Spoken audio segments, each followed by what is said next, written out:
역사를 잊은 민족에게 미래는 없다라는 이런 유명한 말을 했는데 누가 했을까? 사실 누가 했다라고 분명하게 그 이름은 나오질 않습니다. 그런데 이렇게 인터넷이나 또 서적을 보면은 비슷한 말들을 많이 했어요. 우리나라 독립운동가 신채호 선생이 역사를 잊으면 민족도 존재하지 않는다라는 취지로 역사의 교훈을 이렇게 강조를 했습니다. 미국의 철학자 조지 산타야냐가 과거를 기억하지 못하는 자들은 과거를 반복할 수밖에 없다라고 하면서 과거에 대한 중요성을 말씀했습니다. 영국의 처칠 수상도 과거를 더 멀리 돌아볼 수 있을수록 더 멀리 미래를 볼 수 있다라고 말했습니다. 그런가 하면은 세계 제2차 대전 당시 돌기길군에 의해서 아우슈비츠 수용소에서 600만 명의 유태인들이 학살당하고 그리고 나중에 유태인들이 그 수용소 벽에 용서는 하되 잊지는 말자라고 하면서 유태인의 민족 혼을 일깨워주는 그런 경각심을 이렇게 적어놓은 이렇게 기록이 있습니다. 올해가 1919년 3.1 독립운동 107년째입니다.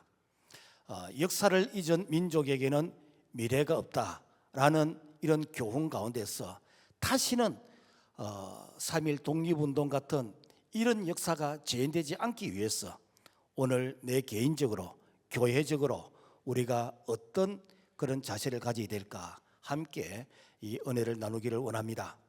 먼저 역사의 교훈이 무엇일까? 역사는 민족의 뿌리이자 정체성입니다. 민족의 역사를 모르면 자신이 누구인지, 어떻게 살아왔는지, 앞으로 어떻게 살아야 할지 사명을 모릅니다. 그래서 과거를 통해서 현재를 이해하고 미래를 예측할 수 있습니다. 역사는 끊임없이 반복됩니다. 과거의 실수를 기억하지 못하면 똑같은 실수를 또 반복하게 됩니다. 우리가 물고기 기억력이 3초라 그러잖아요. 물고기가 태공에 의해서 이 낚시 바늘에 이 주둥아리가 찢어져 가지고 깜짝 놀랐는데 한 3초 이후에 또 묻습니다. 왜 그런가? 기억이 3초밖에 안 되기 때문에. 그런 의미에서 3.1 독립운동과 교회의 역할에 대해서 우리가 교훈을 받고 그리고 우리가 어떤 자세로 신앙생활을 해야 될지 다시 한번 우리 자신을 돌아보기 원합니다.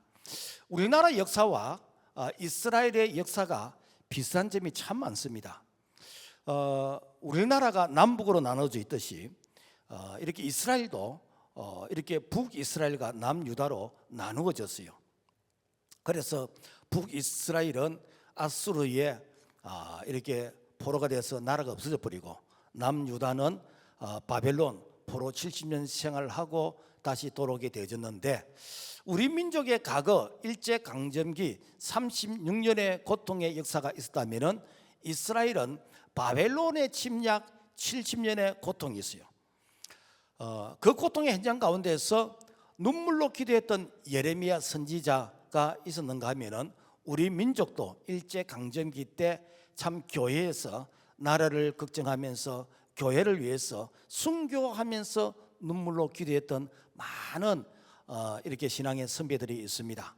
그래서 참 이 과거의 그 아픔은 오늘 우리가 다시는 이런 일들이 일어나지 않아야 되겠고 우리 후손들에게 이런 아픔의 역사를 물려주지 않기 위해서 우리가 다시 한번 역사를 더듬으면서 우리 자신이 어떻게 이렇게 신앙생활을 해야 될까라는 것을 교훈을 깨닫기를 원합니다.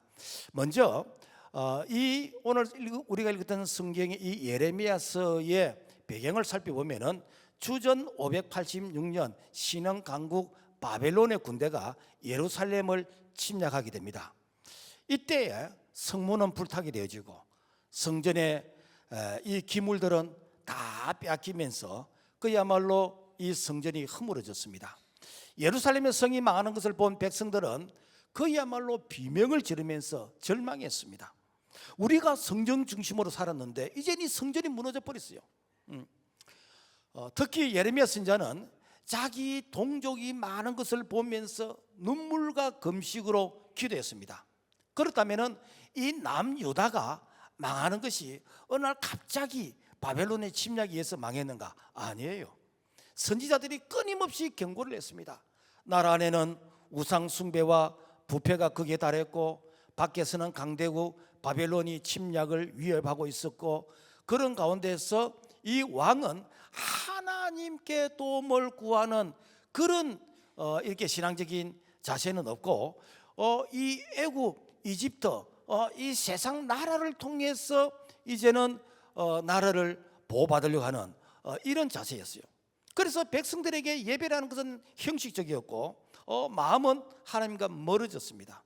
이때 예레미야 선지자는 제발 좀 하나님께 좀 돌아오라, 좀 하나님께 돌아오라 라고 이렇게 외쳤는데 백성들은 우리는 안 돌아가겠다 그러면서 이렇게 선지자의 말을 듣지를 않았어요.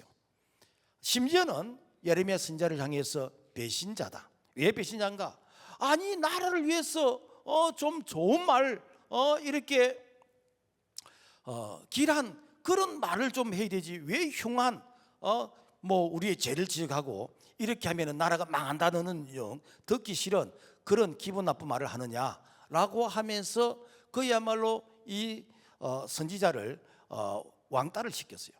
어쩌면은 우리나라 역사와 이스라엘 역사와 참 비슷한 점이 참 많습니다.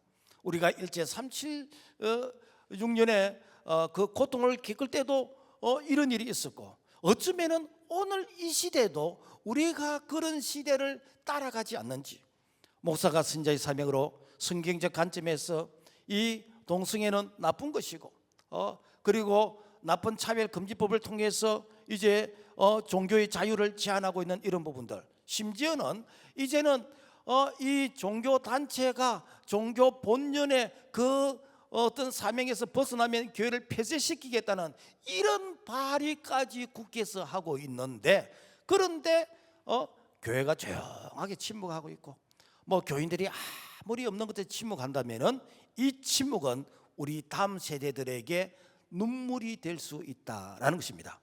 자, 그렇다면은 일제 강점기에 그 배경을 우리가 한번 살펴보면은 우리나라가 일본의 침략을 받고 나라를 뺏긴 것은 그냥 갑자기 된 게 아니에요. 오랜 시간 동안 서서히 이루어져 갔습니다.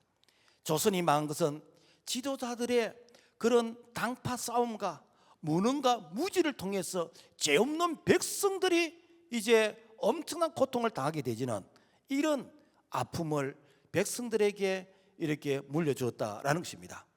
우리가 좀 살펴보면은 1876년 2월 운양호 사건이 있는데, 이 운양호 사건은 대원군이 세국 정책을 펼칠 때 일본은 조선을 정탐하기 위해서 저 인천 강화도에 군함을 파견했습니다.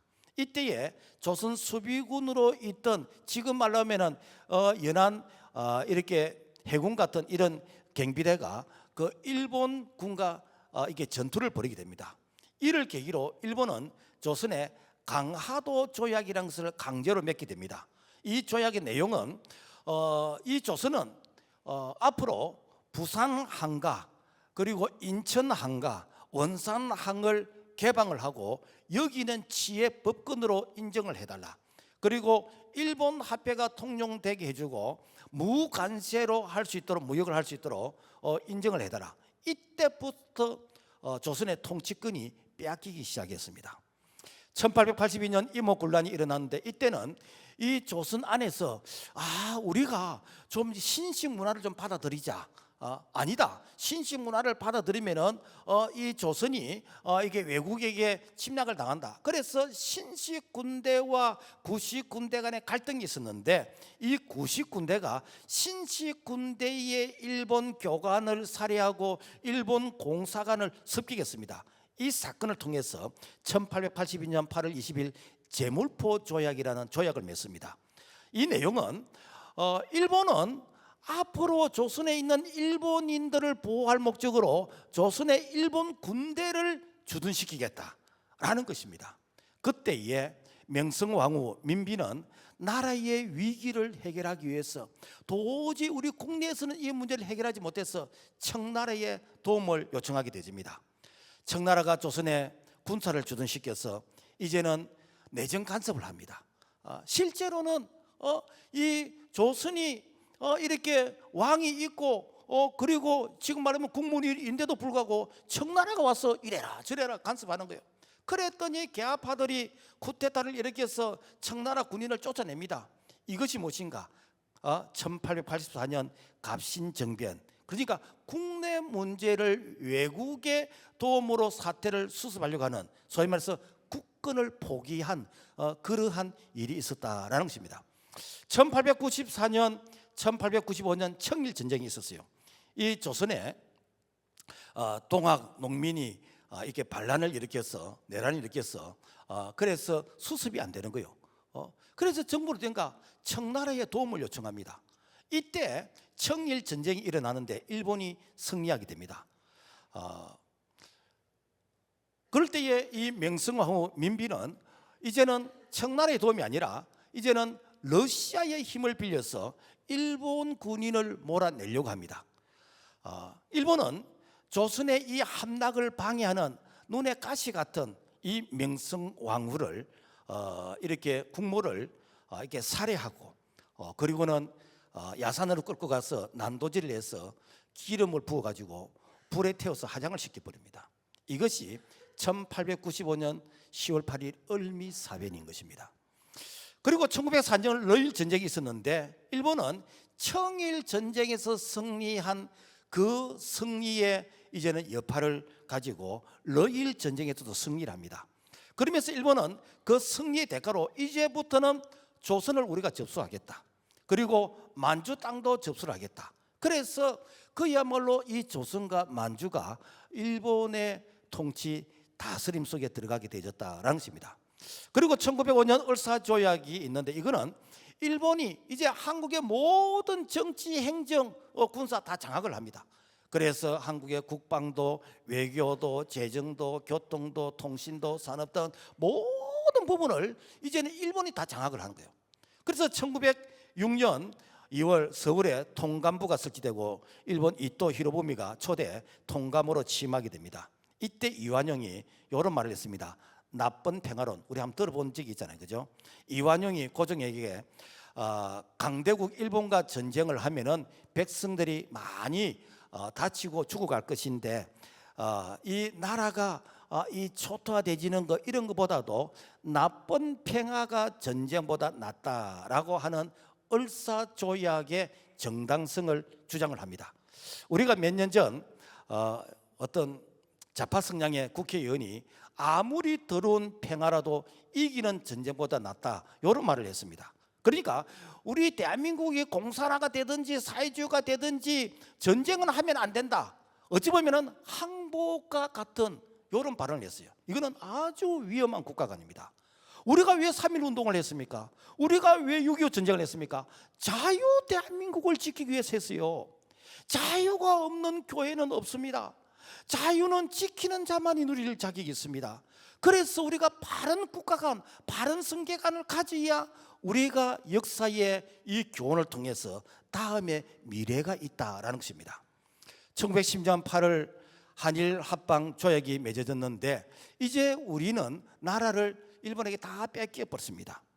그래서 조선 왕조 1392년 왕조가 창건된 이후로 27대 순종 왕을 끝으로 해서 518년 만에 이제 조선 왕조가 끝나게 되어집니다. 역사가들은 이완용이가 나라를 팔아먹었다 그러는데 이완용이가 아니라 할지라도 우리는 힘이 없기 때문에 이미 나라를 강대국에 뺏기게 됐습니다. 뭐 요즘 이게 정치계에서 얼핏 하면 상대방을 공격하기 위해서 뭐 친일파 하는데 그때의 친일파 아닌 사람 몇 사람 없습니다. 우리 아까 그 영상 봤잖아요. 전부 다 일본 갑니다마에 다 이렇게 절하고 그 다음에 학생들이며 공무원들이며 살기 위해서는 전부 다 절해야 됐습니다. 그때 절 안 한 사람은 일부 종교인 중에서 이렇게 이 옥고를 치르면서 순교했던 그분들만 절을 안 했지, 다 했습니다. 다 했습니다. 당신이 그 시대에 살아도 역시 절을 하고 역시 했어요. 괜히 지금 와가지고 뭐 그런 고통이 없으니까 이렇게 등 따시고 배부르니까 뭐 친일파, 그런데 당신이 그때 살아도 당신은 더 했을지도 모르는 거예요. 여기서 우리가 교훈이 뭔가 하면은 다시는 그런 일이 없어야 된다는 겁니다. 여러분, 우리나라가 부강해서 나라를 안 뺏겼으면은 백성들이 왜 친일을 하겠습니까? 애국을 하지. 마치 북한이 1990년대 이 고난의 행군 때에 약 한 300만 명 정도가 이게 굶어서 아사자로 죽는 그때에, 그래서 북한의 많은 우리 동포들이 살기 위해서 두만강을 건너고 압록강을 건너서 그래서 지금도 이 중국의 30-40만 명이 국적 없이 그야말로 이 인신매매로 노예로서 지금도 이렇게 숨어서 살고 있습니다. 그때에 그 국경을 넘는 그 이렇게 이 동포들 뒤에서 총을 쐈잖아요. 그리고 이렇게 잡히면은 이 정치범 수용소나 아주 이렇게 이 뭐 노동 단련되며 이런 데 보내고, 거기서도 또 남한의 이 선교사를 만났다 그러면 공개창 이렇게 총살을 시키고. 여러분, 북한 주민이 무슨 죄가 있습니까? 김일성이 김정은이 이렇게 자기들이 백성들을 굶겨 죽인 그게 죄 아닙니까? 왜 백성들을 향해서 총을 쏩니까? 나라가 잘 살면은 가나키도 안 떠나요. 왜 고향을 떠나요? 왜 나를 떠나요? 떠나질 않지. 오늘 우리가 이렇게 교훈을 봐야 될 것은 누가 뭘 잘못했다가 아니라 우리가 나라가 잘 사고 나라가 부강하면은 백성들에게 죄를 여러분요 이렇게 짓지 않도록 나라가 보호를 해줘야 되는 것이죠. 베드로서 2장 19절, 그들에게 자유를 준다 하여도 자신들은 멸망의 종들이니 누구든지 진자는 이기자의 종이 됨이라. 여러분, 우리는 하나님이 주신 이 자유를 지키기 위해서 죄악의 세력과 싸워야 됩니다. 이것을 후손들에게 가르쳐야 됩니다. 진자는 이기자의 종이 되기 때문에. 그래서 죄와 타협하는 것이 아니라 우리가 죄와 싸워서 승리하면서, 그래서 좋은 신앙, 좋은 우리 대한민국의 자유를 후손들에게 물려줄 그 책임이 먼저 믿는 오늘 우리에게 있는 줄로 믿습니다. 1919년 3월 1일 독립운동이 일어났는데 왜 3월 1일 독립운동을 했을까? 뭐 4월 5일은 안 되나? 뭐 2월 달은 안 되나? 그런데 이 배경이 있습니다. 독립운동에 기독교가 앞장섰던 배경에는 당시 언더우드 선교사가 왕실과 왕래를 하면서, 그래서 이 왕실과 많은 소통을 했어요. 당시 명성왕후 이 민비는 생전에 언더우드 선교사 부인과 아주 친하게 지냈대요. 그래서 복음을 들었어. 그래서 나도 천국 가고 싶다, 나도 예수 믿고 천국 가고 싶다, 그 정도로 이렇게 가까웠대요. 고종 임금도 일제와의 갈등과 문제가 있을 때마다 신식 이렇게 교육을 받은 언더우드 선교사를 초청해 가지고 어떻게 이걸 해결하면 좋을까 이렇게 상의도 했대요. 그래서 초기 이 기독교가 그야말로 한 1.8%밖에 되지 않는 그런 이 복음화율인데도 불구하고 이 왕실과 소통하는 민족교회로서의 그 영향력이 있었다라는 것입니다. 안타깝게도 일제는 그 한일 합병의 명성왕후가 계속해서 방해를 하고 그리고 눈에 가시같이 이렇게 걸림돌이 되니까 경복궁에서 잠을 자던 국모를 그야말로 담장을 넘어서 침입해서 그 국모를 칼로 난도질해서 죽였어. 그래서 산속으로 끌고 가서 석유를 부어가지고 이렇게 불에 태워버렸어요. 이 사건이 있은 이후에 고종은 정신이 나가버렸어요. 그래서 혹시라도 내가 먹는 음식에 독약을 타지는 않았을까. 그래서 음식을 가져오면 바로 수저를 뜨는 게 아니고 개에게 먼저 주가지고 개가 먹고 개가 안 죽으면 그 다음에 이렇게 고종이 식사를 했다. 그러한 이렇게 그 후문이 있습니다. 나중에 또 고종이 또 독살을 당해요. 일본은 기독교인들을 탄압하기 위해서 사건을 허위 날조해서, 그래서 모든 지금 현재 이 나라가 이 어려운 것은 기독교인들이다. 왜? 기독교인들만 굴복을 시키면은 한일 합방이 아무런 문제가 없다고 생각했어요. 왜? 기독교는 10계명, 1계명, 2계명의 근거에 의해서 계속해서 거기에 대해서 저항을 하기 때문에 1910년 12월 압록강 철교 개통식에 참석하던 일본 데라우치 마사타케 이 총독을 기독교인들이 암살을 하려고 했다라는 그 유언비를 통해서 기독교 지도자들 600명을 체포를 했습니다. 그 중에서 약 한 105명을 적게는 5년 그리고 10년 동안 감옥에 가둬 버렸습니다. 나중에 이제 이분들이 나와가지고 3.1 독립운동의 중심 인물이 되어졌고 한국교회 독립운동에 참여하는 그런 핵심 인물이 다 되었습니다. 자, 그래서 그때 당시 이 기독교인들은 왜 그러면은 일본인들의 그 탄압에 이렇게 저항했는가? 이거는 그야말로 하나님이 우리에게 준 인권의 자유, 신앙의 자유를 위해서 그래서 이 독립운동에 적극적으로 참여했다라는 것입니다. 그렇다면 왜 3월 1일일까? 그죠? 아까도 얘기했지만은 뭐 4월 달은 안 되고 2월 달은 안 되나? 뭐 이런 생각도 가질 수 있는데, 그런데 고종 황제가 언제 죽었냐면은 1919년 1월 21일 날 고종 황제가 죽었어요. 그 죽음도 자연사가 아닙니다. 고종 황제가 야참을 이렇게 드시는데 여하튼 뭘 드시는지 복통을 일으키면서 그냥 죽었어요. 보통 우리가 일반적으로 자연사하게 되어지면은 뭐 우리가 가서 보면은 뭐 편안한 그런 어떤 모습이 있잖아요. 그런데 고종 황제는 죽었는데 그 옷을 벗기려고 하니까 몸이 풍선처럼 부어가지고, 그러니까 지금 말하면 네일을 벗기지 못해서 네일을 칼로서 찢어야 벗겼을 정도로, 그게 뭔가 그 속에 이 독약이 든 것을 먹지 않았느냐. 그래서 이 부분은 착하게 누가 그랬다라고는 이렇게 실명이 확인되지는 않았지만은 이 일본 사람들이 이렇게 그 왕의 수중들은 이 뭐라 그럽니까? 어떤 사람들을 통해서 이렇게 독사를 했다라는 것이 거의 정설로 내려오고 있습니다. 자, 그래서 이 왕의 장례는 40일 장례를 하는 거예요.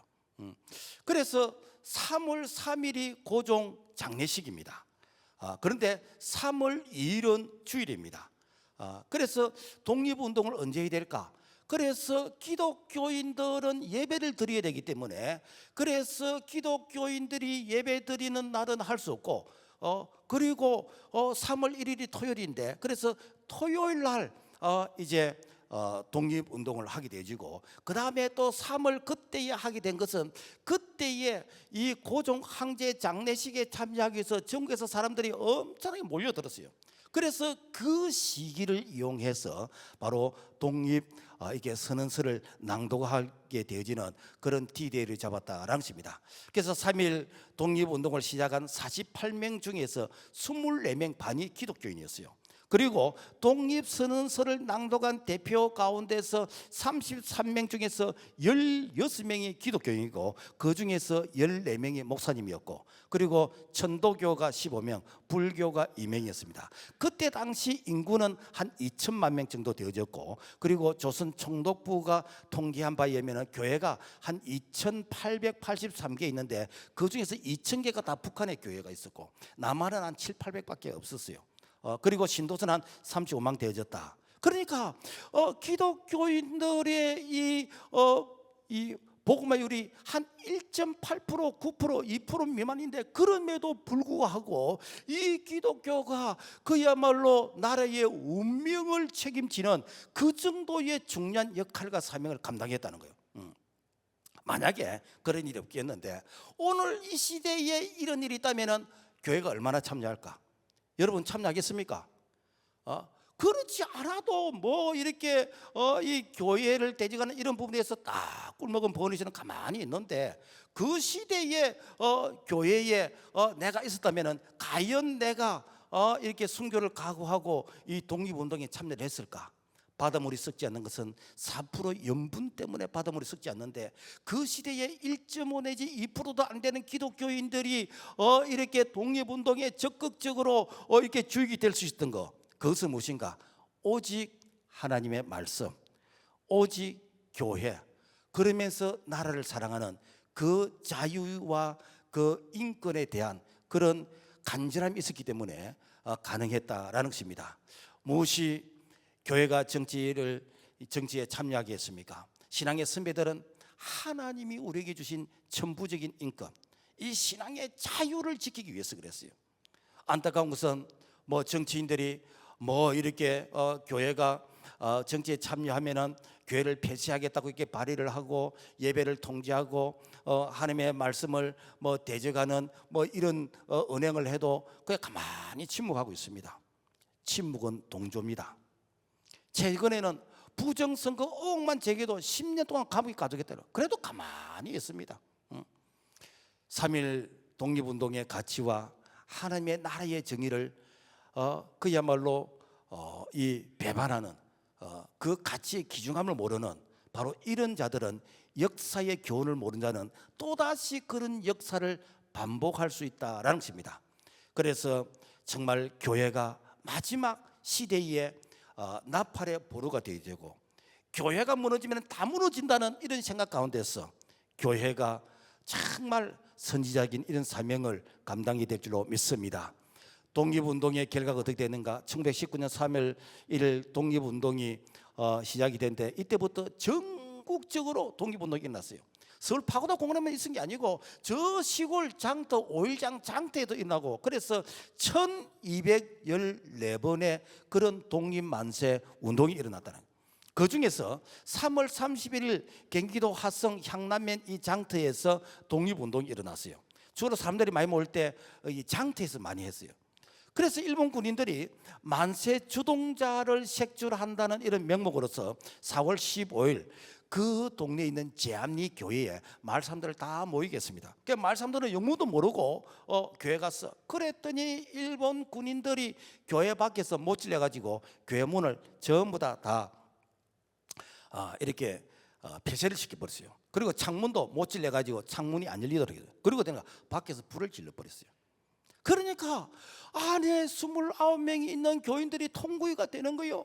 그래서 그 중에는 임산부도 있었고 어린 젖먹이 아이도 있었고 노약자도 있었습니다. 그래서 임산부가 유리창을 깨서 내 아이만큼은 살려달라고 유리창 밖으로 아이를 던졌을 때 일본 군인이 총칼로서 그 아이를 죽였다는 거 아닙니까? 이게 우리나라 역사입니다. 이게 우리 역사의 아픔이 이렇게 있었다니까요.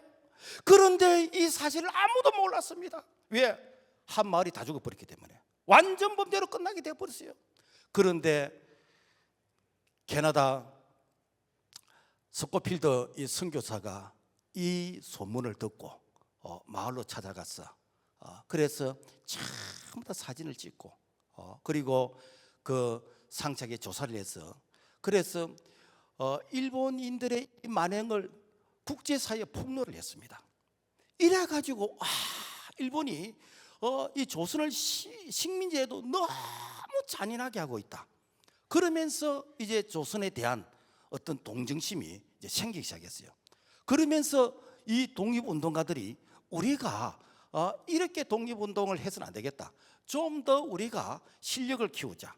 그래서 당시에 이 배제 학당이 선교사들이 세운 이 그 신식 학교인데 여기에서 이제 인재를 키우기 시작합니다. 그래서 김소월, 주시경, 이승만, 나도형 그리고 안창호 이분들이 공부를 해가지고 미국으로 유학도 가고, 그러면서 외국에서 이제 독립운동에 이제 이런 활동을 하는 거예요. 그리고 우리가 그렇게 가만히 있을 수는 없다. 신사적으로는 할 수 없다. 우리가 무력을 행사하자. 그래서 독립군을 모으기 시작했어요. 그게 3,000명 정도 모였습니다. 당시에 일본 군인은 700만 명이었어요. 그러니까 3,000명이 700명과 싸운다. 이거는요, 그야말로 이제 돌 지난 어린아이하고 어른하고 싸우는 것입니다. 왜?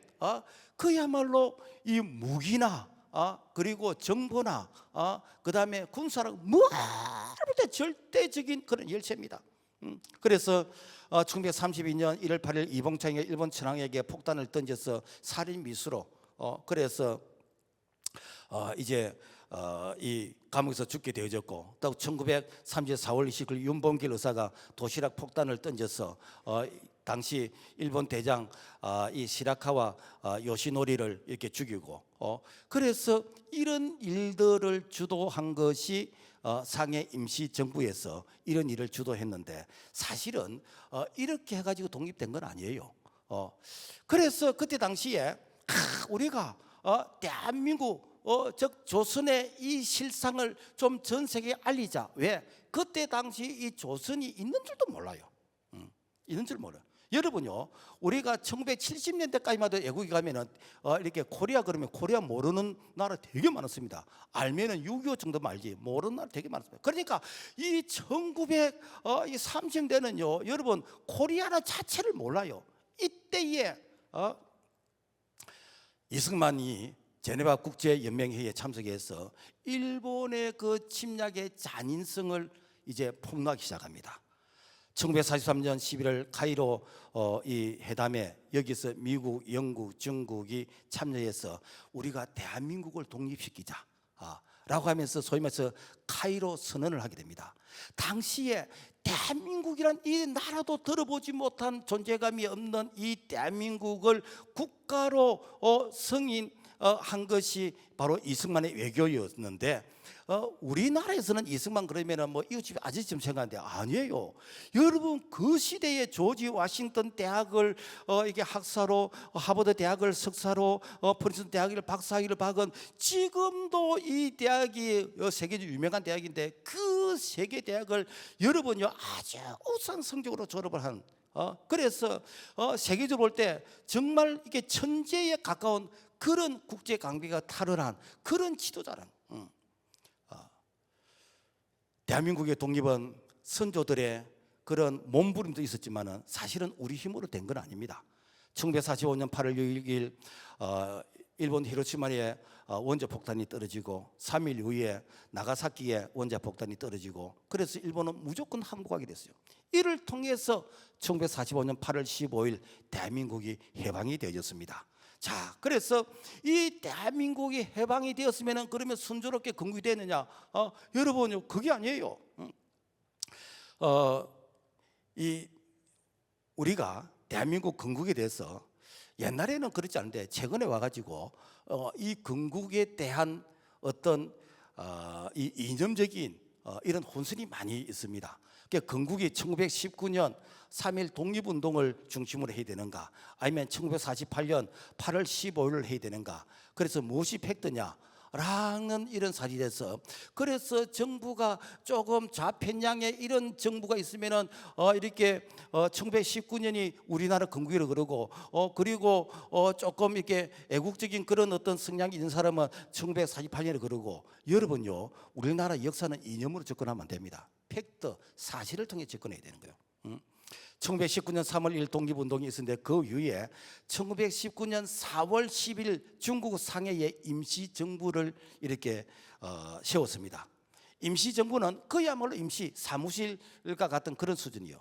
그래서 임시정부에 핍박이 들어오면은 또 이동을 합니다. 황저우로 이동하고 전장으로 인정하고 난징으로 인정하고 충징으로 이동하고, 우리가 독립 그 해방이 될 때는 여러분 상해에서 임시정부가 아니라 중국 충징이었습니다.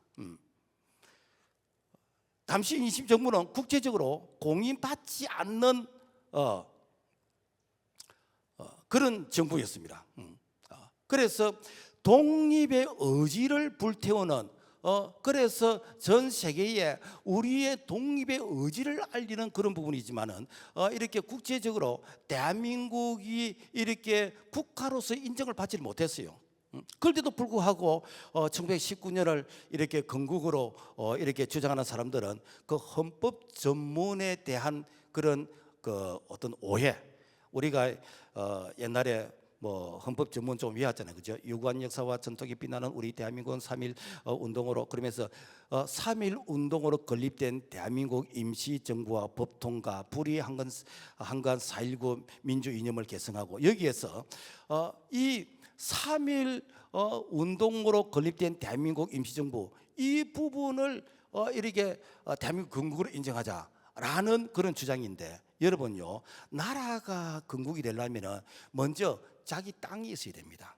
땅만 있다고 되는 게 아니고 거기에 자기 백성이 있어야 되고, 자기 백성을 통해서 이제는 헌법이 만들어지고, 그 다음에 지도자가 백성을 통해서 이렇게 세워지는 이 조건을 갖춰질 때 건국이 되는 거예요.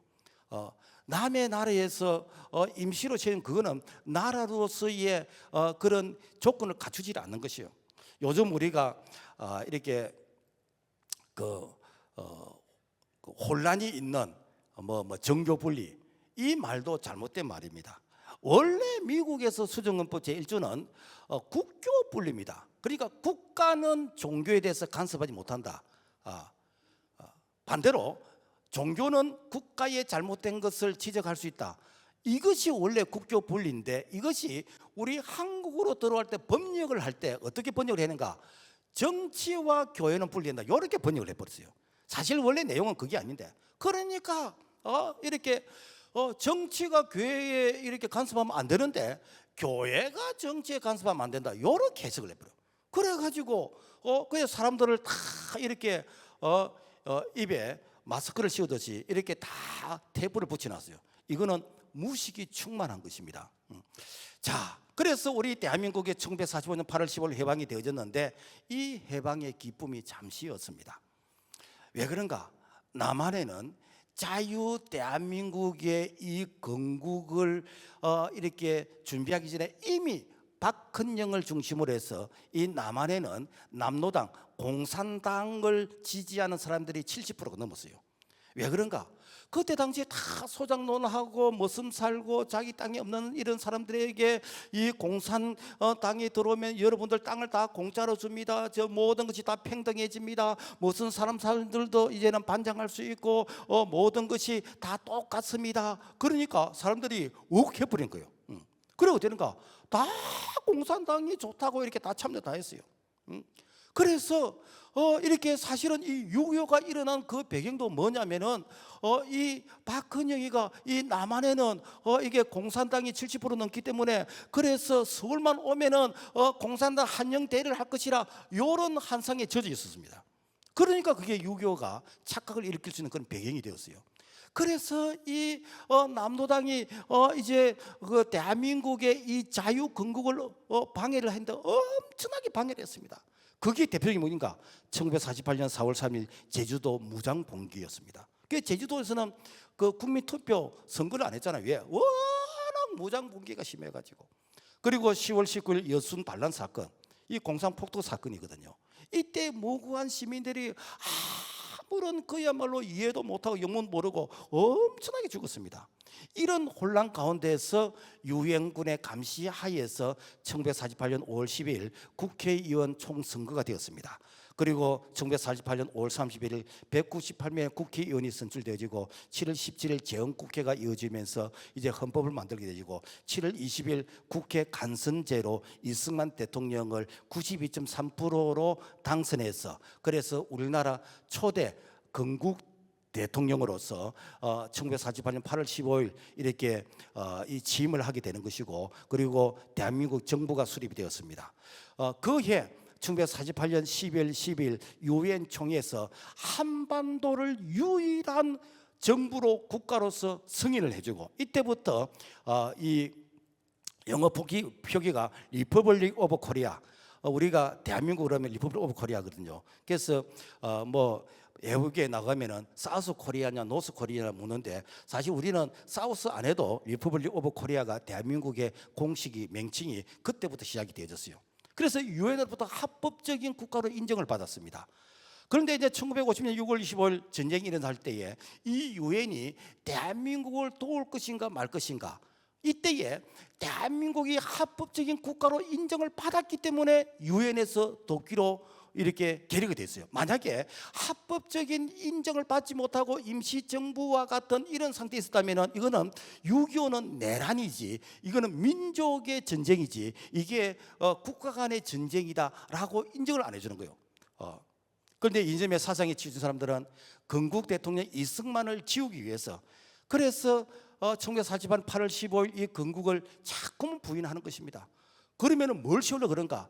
1919년 상해 임시정부를 이제 내셨는데 이것은 정통성이 없는 그야말로 이 결혼하기 전에 동거 생활한 거하고 내가 결혼식 올리고 정식으로 혼인신고하고 이거는요 엄청난 그 차이가 있는 이런 부분이다라는 것입니다. 자, 그렇다면은 교회와 국가는 어떤 관계인가? 성경 전체의 가르침은 무엇인가? 하나님의 나라의 왕국입니다. 이걸 이 원어적으로 말하면 바실레야, 이거는 인간이 주인이 아니라 하나님이 주권적으로 다스리는 통치하시는 그 나라, 바로 신정국가, 이것이 성경 전체의 흐름이고 바로 이 땅에 하나님의 나라를 건설하는 이것이 바로 오늘 우리 신앙의 바로 목표가 되어야 된다라는 것입니다. 그래서 예수님이 이 땅에 오신 목적이 무엇인가? 하나님의 나라예요. 마태복음 4장 17절, 이때부터 예수께서 비로소 전파에 이르시되 회개하라, 천국이 가까운. 이 천국은 무엇인가? 하나님이 통치하시는 나라이다 라는 것입니다. 오순절 성령이 오셔서 교회를 세우신 목적도 하나님의 나라를 이 땅에 건설하고 확장하는 것이에요. 교회 사명, 기독교인 사명은 무엇인가? 복음 전파를 통해서 하나님의 나라를 확장하는 것입니다. 일제 강점기 때 신사참배를 건절하면서 순교한 것은 이 땅에 하나님의 나라를 지키기 위함이었습니다. 하나님은 시대마다 하나님의 사람을 통해서 하나님의 나라를 지키고 하나님의 정의와 공의를 외치게 한 것이 교회의 시대적 역할과 사명이었다라는 것입니다. 오늘날 교회를 대적하는 이런 공산주의 사상과 그리고 반성경적인 그런 동성애와 생명을 경시하는 이런 낙태 합법화가 그리고 종교의 활동을 제한하는 종교차별금지법과 그리고 교회를 이렇게 교회 울타리에 딱 가둬놓으려는 교회 폐쇄법, 이런 것들이 무엇인가? 전부 다 하나님의 나라를 대적하는 것입니다. 이거는요 그야말로 나라가 망하는 징조의 한 부분인 것입니다. 여러분, 누가 성경적 가치를 대변해 줍니까? 우리나라는 정당 정치이기 때문에 국회의원들이 이런 일을 해야 돼요. 대한민국 국회의원의 299명 중에서 3분의 1이 기독교인입니다. 제가 지난 10일 달에 국회에 가서 제가 설교를 한 적이 있는데 그 국회의원들 개인적으로 기독교인을 만나면 다 좋은 사람들입니다. 그런데 정당에만 들어가면 신앙 양심을 팔아먹어버리는 거예요. 왜 그런가? 그 정당의 가치를 얘기해야 되지 자기 개인의 소신을 얘기하면 그 다음에 공천을 안 주는 거예요. 그러니까 되는가? 신앙의 양심을 팔아먹는 것이요. 자, 이런 때에 오늘 우리는 어떤 내 이해관계에서 내 지역적인 예의에서 내 개인의 어떤 친분에서 그래서 정당과 정치인을 우리가 신뢰하는 것이 아니고 우리는 누가 하나님의 말씀에 가장 가까운지, 누가 하나님의 뜻을 대변해 줄 수 있는지, 우리는 하나님의 말씀의 가치 기준에 의해서 우리 입장을 대변해 달라. 왜 그런가? 우리 입장을 전달한 것이 이제 의회 정치 이 국회의원이거든요. 그래서 우리의 입장을 전달해 달라라고 하는 것이 오늘 교회가 바로 당면한 이 문제를 해결해 가는 그런 방법이다라는 것입니다. 그래서 우리는 기도만 하지 말고 기도도 하면서 우리가 영적 파수꾼의 사명으로서 자유 대한민국을 지키고 복음 한국을 외치면서 이 땅의 3.1 독립운동의 그런 정신을 가진데 다시는 이 땅의 3.1 독립운동의 이런 아픔의 역사가 있으면 안 돼요. 3.1절 이런 기념이란 이런 행사가 다시는 우리 후손들에게는 여러분 있어서는 안 되는 것입니다. 이런 일이 있지 않기 위해서는 우리가 역사를 알아야 되는 것이고 그리고 그 역사의 아픔을 우리가 다시는 반복해서는 안 된다라는 것입니다. 말씀 맺겠습니다. 역사를 잊은 민족에게는 미래가 없습니다. 이념과 사상의 잣대로 우리가 역사를 이해하지 말고 정확한 팩트 사실을 기준해서 다음 세대들에게 역사를 바르게 가르치고 그리고 교회가 역사의 중심이 되어서 이 땅에 하나님의 나라를 시험해서 하나님의 정의와 공의가 씌워지면서 우리 다음 세대들에게 정말 신앙의 이런 자유와 그리고 양질의 신앙을 우리가 물려줘서 우리 다음 세대에게는 다시는 아픔이 없는, 다시는 눈물을 흘리는 그런 고통이 없는 그런 아름다운 신앙의 이 전통과 역사를 물려주는 책임 있는 오늘 우리 모두가 되기를 주님의 이름으로 부탁을 드립니다. 하나님 아버지 감사합니다. 역사는 반복된다고 했는데 하나님 아버지 아픔은 반복되지 않게 하시고 좋은 일에 대해서 계속해서 참 이렇게 유산이 이렇게 물려지게 되어지는 이런 책임 있는 우리의 그런 신앙생활이 되도록 도와주시옵소서. 예수님 이름으로 기도합니다. 아멘.